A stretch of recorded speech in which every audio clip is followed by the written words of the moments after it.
Hello everyone! How you doing? What's good? I've been trying to lay off of coffee, but I just realized I'm a shell of the woman that I should be. This is a video that a lot of people have been wanting my opiniones on. I don't think that's Spanish. Everybody wants to know whether or not I like the Fenty concealer, or will I try and review the Fenty concealer. I must say that the Fenty concealer and powder, I've gotten both of them by the way, are the first release from Fenty in a while that I've been kind of, intrigued by. I've always been super supportive of like what it does and what it represents. Not a huge fan of the products. I found that the original foundation was very drying. It looked kind of ashy on me. I think that's due in part to the fact that I didn't have a color in the original foundation. They actually expanded the shade range to 50 now, and there's 10 extra shades, and I found my shade color in one of those 10 new shades, so that's cool, that's great. But I think because I was using a color that was a little bit too yellow and a little bit too light before, I just didn't like the way it looked on my skin. I also have dry skin, so I had some feelings about that. Foundation that's too matte and too light just goes ashy on me. So I'm really excited to say that I actually do have a color of the foundation now, so we can see if I actually prefer it more now. And then of course trying out the concealer, revisiting some Fenty products, and then ultimately doing, a Fenty face. I also really wanted to do this video because it's unsponsored. Not that there's anything wrong with reviews that are sponsored, but I just feel like a lot of people are curious what people that aren't paid by Fenty feel about Fenty products. I have my blinds slightly open. It's just a broken blind actually, and because of that, until the sun sets, we're just gonna have this cute little like Instagram filter. Hold on, let me put my face in it. So I've actually done a review on the Fenty first collection when it first came out. Don't watch it, poor quality. I'll give you the key points here. I really liked Fenty's highlighters generally. Really love the gloss bomb. To this day, I love all of them except the white one. The white shimmery one is just not my thing, but if you're into that, go for it. But ultimately, the thing that I wasn't a huge fan of was actually the foundation. In that video, I did not use the primer. I feel as though generally I don't need primers. I figured just for the sake of this video, I will do it. This is why I actually bought it, is because they have a half size now, and I never use primers in their entirety, and I didn't want to waste it. This is the Pro Filter Instant Retouch Primer. I wouldn't call this a mini. This is just like a half size. It's a half ounce. A significantly moisturizing primer. The foundation can get a little dry, so I feel like it really helped combat that. With that said, I don't think it's a primer that you need. Since I made my original video, my skincare is significantly different and significantly more fit to my skin type. I feel like just good skincare does the job as well, but you will need to layer up your moisturizing products a little more if you don't have this primer, especially if you have dry skin. As far as like pore filling and all that, I don't feel like it really does that. That's not why I use primers generally. I use it for the finish and long wear. It does give a nice blurring effect, but I feel like if you're wearing a foundation, that should blur you anyway, so I don't care about that either. Foundation. I am in one of the new colors, which is really exciting that I have a color. This is shade 345 in the Pro Filter Foundation. In my last video, I was using shade 330, which was always just a little too light and a little too yellow. But if I went to 340, it was too like reddy. And if I went to 350, it was off too, and 360 was too dark, but it was neutral, so all of them were just off. So 330 was the closest I could get. But now I have 345, which is a little bit more olive than any of the other colors were before. I say this all the time, so I'm gonna sound like a broken record if you're one of the biscuits fam who always hear me complaining about this, but I never find foundations that are perfect for me. They're always a little too yellow, or a little bit too red, or a little too light, a little too dark, not enough of a neutral. But if they are neutral, they go gray instead of the little hintsy bit of green that I need in my foundations. All of the foundations generally just don't go dark enough for me. That's a lot of foundation. I was trying to do my Instagram like, oh, I just put two. Okay. So here's the thing about Fenty foundations, that I highly implore people to buy them in store. Do not buy them online. Do not buy them based off of even reviews so much, because the color gets darker and the undertone becomes more strong as it dries. I made the mistake of doing an online purchase of the foundation this last time. I now own 3 filter foundations that only one is the right color. These foundations get significantly darker as they sit. So if you're doing it off of bare swatching, not a good idea. If you're doing it off of it just drying down, not a good idea. This is a foundation that really needs to dry down, oxidize, if you will. I got dragged all over the place because in my last video I was like, the oxidation is really weird, and everybody was like, it's the dry down. It got darker is the point. And if you're trying to shade match, you gotta do it in person with this foundation. Now that I have a shade that I feel like is more appropriate for my skin, this looks so much better on the texture of my skin now. Honestly, of all my foundations now, I feel like this is the closest match I've ever gotten. The only one that actually came closer, maybe even, was the Beauty Bakery foundation, but as you guys know, that was a mess. This is the closest I've gotten with a foundation that doesn't look horrible on my skin. So like I said before, I have dry skin. I really hope that in the future, if Fenty came out with like a normal to dry skin friendly foundation, I will be all on that. I feel like this is a little bit too dramatic for day to day for me. For me, this is more of like a special occasion foundation or filming foundation, honestly. I feel like it has a good look on camera. Okay, so next up we have the new concealers. I have 3 of them here. The Pro Filter Instant Retouch Concealer, 345, 330, and 310. So the way that these are set up is that whatever the number of foundation you have should be the color of concealer that you get. I'm a little confused with 345 concealer. 345 concealer, very like green. And from what I understood is that the concealer and the foundation were supposed to be like really good, not necessarily matches, but really good at accompanying each other. These are different. Those are very different though, like even undertone wise. I'm gonna let the Pro Filter foundation, which is down at the bottom, dry a little bit more and see maybe if they match then, but kind of look like mustard. So that color is off actually. I don't think that's a good color in like these two together.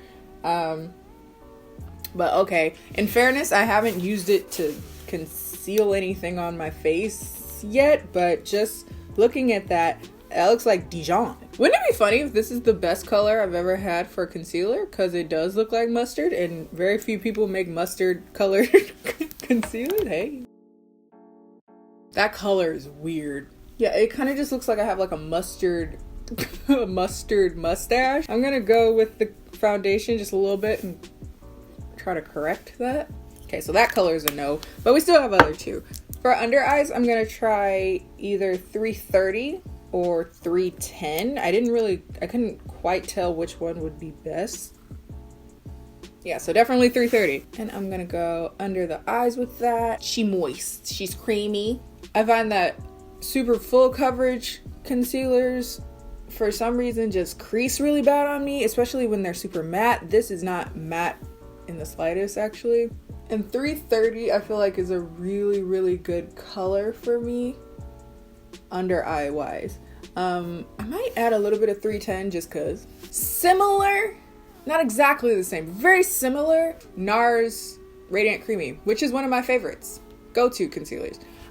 If I'm not mistaken, this one is like $4 or $5 cheaper, so that's cool. Okay, I made a mistake and picked up the wrong one. I guess we are going in 310. It gives a nice coverage without looking all like flat and gross. Just to keep it all in the family, I'm gonna go with the Fenty Matchstick in Truffle. Your girl has been hibernating, so your girl has 8 chins. I'm gonna get back to the gym because you just feel better. Take away like 3 of these chins real quick. Completely off topic, but I've been really into divorce court the last few days. Hilarious. It's just a nice little shot of common sense. Like people be coming in like, she cheats on me and she stole my car and she's really abusive in every way, but like, I want to know, should we get married? It's like that nice little shot of common sense that I felt like the modern world has lost along the way. So next up, one of the exciting releases that Rihanna has come out with, or Fenty Beauty has come out with, has been her loose powders. What I found very interesting is online they kind of refer to each powder as what would be good for what if you're what skin type. For instance, this is the shade Honey. This was said to be a brightening shade for 300s foundation. So if you're in the 300s, this would be brightening. When I heard that, I thought, oh, so that's like under eye for me. Not so much. I found that honey is actually a perfect setting for all over face for me. And the color that was supposed to be my all over shade, hazelnut, is actually too deep for me. So this is a heavy swatch of honey. This is supposed to be my brightening shade, which here it looks like it would work because it's such a heavy swatch, but when it actually blends out, it just oxidizes when it meets with the concealer. Like it sucks up all that moisture and goes darker. So I can't use it under my eye as much as I would like to. And this is hazelnut, which is supposed to be my all over shade. Again, it looks like it would match, but again, once it gets into contact with those malleable wet products, it sucks it up, gets darker, and it doesn't work for me. So I do find that honey is really nice for an all over shade, so I will be using that. I'm just gonna go under eye with the Beauty Bakery Flower Powder. This is in the shade Yellow. I do wanna go in and get the shade lighter of the Rihanna powder just to see how it does in the futuroni, but until then, we're using Beauty Bakery. Then with a giant fluffy brush, I'm gonna go into honey. Generally speaking, I would not set the Fenty foundation. Like I said, being that I have dry skin, I don't feel like I necessarily need to. I do feel like looks wise, especially on camera, it does blur everything to use a little bit of powder. By the way, this powder does have a scent. I don't know what people's deal is with putting scents in powders. The concealer does seem to stay a little tacky, so I feel like it's something that you would definitely need to dry down. I was kind of like feeling on my face, and some parts of my face were still kind of sticky, kind of damp. Not sticky, but you can tell it's still active, if you will. It needs to be like settled. So this is what my skin is looking like. It's really, really perfected, albeit a little dry looking when you put everything together. Like I said, I personally would not powder the Fenty foundation. I would powder the concealer areas, but I wouldn't powder all over. I feel like if I had a foundation that was a little bit more dewy, this would work really well. But I feel like all of it together is a bit too much dry matte stuff on top of itself for my skin. Does it look bad? No, not by any means. Especially on camera, I feel like it looks really good. If I was doing something that needed to have so much coverage, then I would go for this whole like cocktail of things. I'm not often doing that. Even where I wear makeup out and about, it's definitely a lot more dewy, light, lived in type of look. But I am gonna spray this down before it's over. So we'll see how it looks after all of that. For the purpose of keeping everything in the family, I am gonna go in with one of the Fenty highlighters. This one is new to me, but not new. This is Mean Money and Hustler Baby. I'm gonna go in with the almost matte highlighter. I've been really liking this, so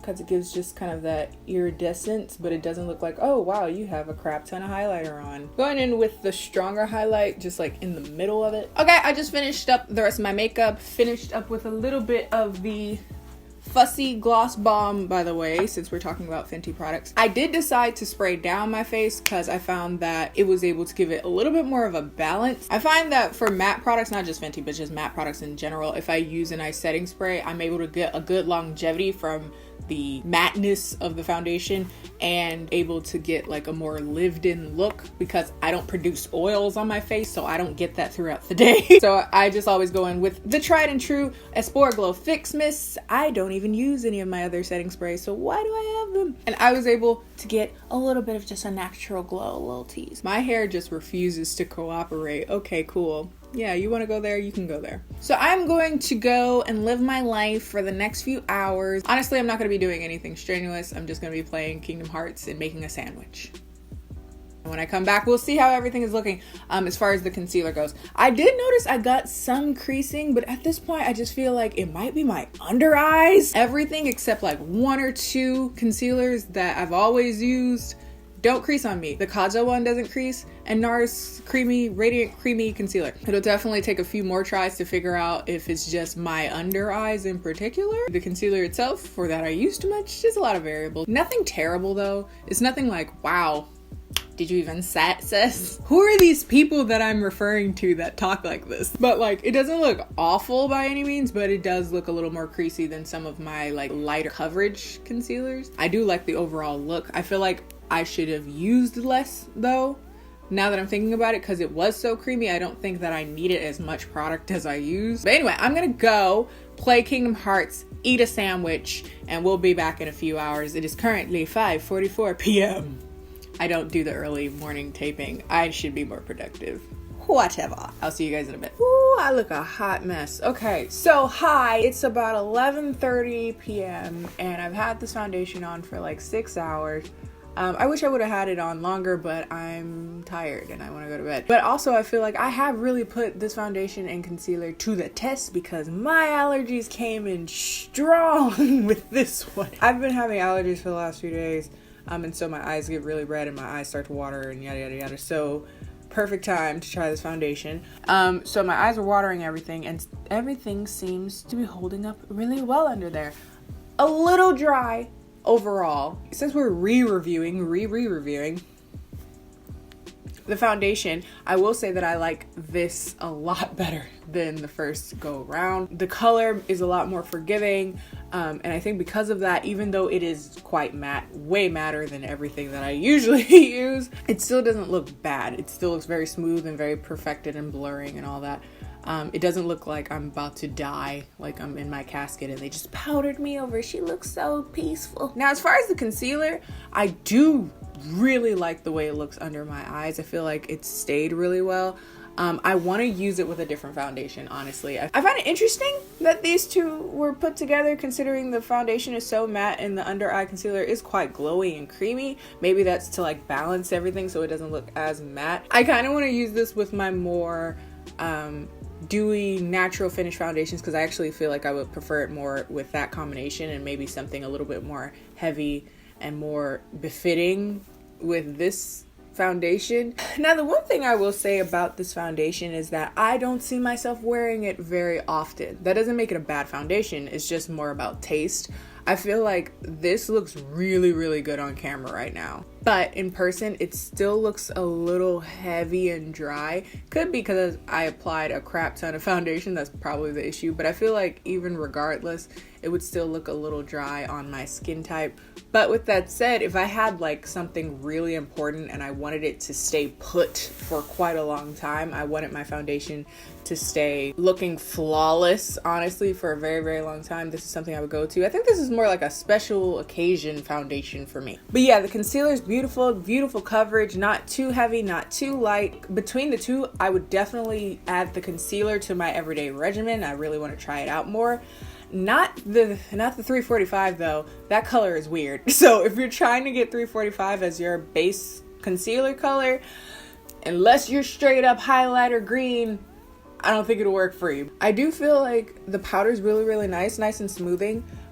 Probably not something I would use with this foundation again. I feel like that's a powder that is more for something that's a little bit dewier, that can kind of balance out how drying it kind of is. It's not super drying. I've had way drier powders and I, again, don't look like I'm about to pass on to the next life. It is something that I feel like is a bit too matte for the foundation that is already matte. But with that said, it did blur my face, set my face, made everything super smooth to the touch.